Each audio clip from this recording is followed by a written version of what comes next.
but Ole Miss didn't want him to. All right, now to the other big college football news.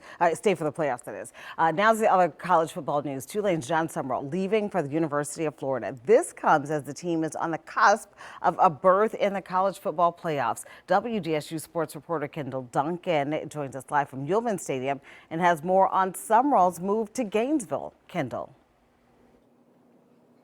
Well, Gina, Tulane is in the midst of unprecedented success, and because of that, head coach John Sumrall has been one of the hottest names in the coaching cycle, so it's not necessarily a shock that he's headed to Gainesville, but unlike what's unfolding in Oxford and really a messy breakup between Lane Kiffin and Ole Miss, John Sumrall will remain uptown and will coach the Green Wave into the postseason, which means he will coach Tulane this Friday in the conference championship game and in a possible playoff game. Tulane athletic director David Harris met with us less than 2 hours ago, and he broke down why he felt like it was important to allow Sumrall to remain in place until the end of the season. Harris first pointed to his relationship with John Sumrall and the trust he has in the head coach's word. Sumrall says he wants the success at Tulane to continue and doesn't want to hurt this program on the way out by recruiting his current players away during the most important game of the year. Secondly, Harris added that there are bonds between Sumrall and the players. Those have already formed, so their future plans, well, they'll likely not change. But at the end of the day, the AD saying the decision really came down to one thing.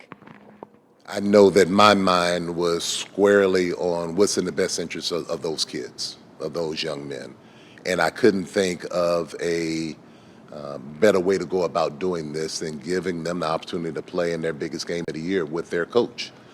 And so that ended up really ruling the day for me and for us.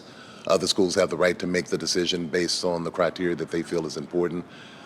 But we were thinking about the best interests of the student athletes, the best opportunity to win the game, and to keep that continuity that has served us well the entire season. All right, the AD also pointed out that this situation is very different than the Ole Miss, Kiffin, and LSU situation because Sumrall is headed out of the conference. Much more on the Green Wave coming up in our sportscast, but for now, reporting live in Uptown, Kendall Duncan, WDSU News. All right.